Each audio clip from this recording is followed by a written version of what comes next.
बंदर और मगरमच्छ।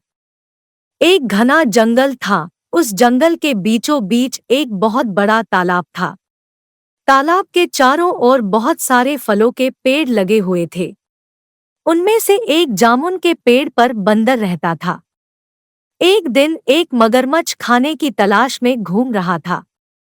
2 दिन से कुछ नहीं खाया है, काश कहीं से कुछ खाने को मिल जाए। खाना ढूंढते हुए मगरमच्छ उस पेड़ के पास जा पहुंचा जहां बंदर रहता था। उसने देखा कि बंदर बड़े मजे से जामुन खा रहा था।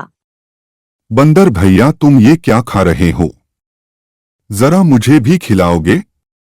हाँ, क्यों नहीं। ये लो, तुम भी खाओ। ये जामुन बहुत ही टेस्टी है, खाओ और मजे करो। मगरमच्छ ने जामुन खाए और बोला, अरे वाह, ये जामुन तो बहुत ही टेस्टी है। क्या तुम मुझे और जामुन खाने को दोगे? और बंदर ने बहुत सारे जामुन तोड़कर मगरमच्छ को दे दिए। मगरमच्छ का पेट भर गया और वो चला गया।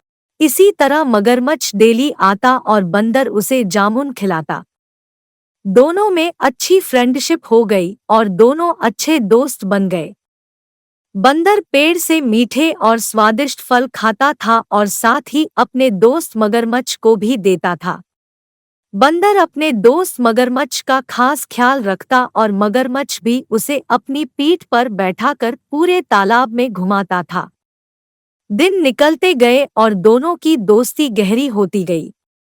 एक दिन मगरमच्छ ने कुछ जामुन ले जाकर अपनी वाइफ को खिलाए। आज मैं तुम्हारे लिए टेस्टी जामुन लाया हूँ, जरा खाकर देखो। मगरमच्छ की वाइफ जामुन खाकर बोली, ये तो बहुत ही मीठे और टेस्टी है। ये तुम कहाँ से लेकर आए? ये मेरे दोस्त बंदर ने दिया है, वो उसी जामुन के पेड़ पर रहता है। मगरमच्छ की वाइफ कुछ सोचने के बाद बोली, बंदर तो हमेशा ही स्वादिष्ट फल खाता रहता है। जरा सोचो उसका दिल कितना मीठा होगा। वह मगरमच्छ से जिद करने लगी कि उसे बंदर का दिल खाना है। मगरमच्छ ने उसे समझाने की कोशिश की, लेकिन उसने नहीं माना और वो मगरमच्छ से रूठ गई। अब मगरमच्छ को न चाहते हुए भी हाँ बोलना पड़ा। हर दिन की तरह टेस्टी फलों के साथ बंदर मगरमच्छ का इंतजार करने लगा। कुछ ही देर में मगरमच्छ भी आ गया और दोनों ने मिलकर फल खाए। दोस्त, आज मेरी वाइफ तुमसे मिलना चाहती है। चलो, तालाब की दूसरी ओर मेरा घर है, आज वहां चलते हैं। बंदर झट से मान गया और उछलकर मगरमच्छ की पीठ पर बैठ गया। मगरमच्छ उसे लेकर अपनी गुफा की ओर बढ़ने लगा। जैसे ही दोनों तालाब के बीच पहुंचे, मगरमच्छ ने कहा कि मित्र, आज मेरी वाइफ की इच्छा है कि वो तुम्हारा दिल खाए। ऐसा कहकर उसने पूरी बात बताई। बात सुनकर बंदर कुछ सोचने लगा और बोला, मित्र, तुमने मुझे यह पहले क्यों नहीं बताया? मगरमच्छ ने पूछा, क्यों मित्र, क्या हो गया?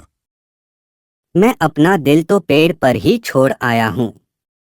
तुम मुझे वापस ले चलो तो मैं अपना दिल साथ में ले आऊंगा। मगरमच्छ बंदर की बातों में आ गया और वापस किनारे पर ले गया। वो दोनों जैसे ही किनारे पर पहुंचे, बंदर झट से पेड़ पर चढ़ गया और बोला कि मूर्ख, तुझे पता नहीं कि दिल हमारे अंदर ही होता है। मैं हमेशा ही तुम्हारा भला सोचता रहा और तुम मुझे ही मारना चाहते हो। चले जाओ यहाँ से। मगरमच्छ अपनी करनी पर बहुत शर्मिंदा हुआ और उसने बंदर से माफी मांगी, लेकिन अब बंदर उसकी बातों में नहीं आने वाला था। कहानी से सीख। इस कहानी से हमें यह सीख मिलती है कि संकट के समय हमें घबराना नहीं चाहिए। मुसीबत के समय अपनी बुद्धि का उपयोग कर उसे दूर करने का उपाय सोचना चाहिए।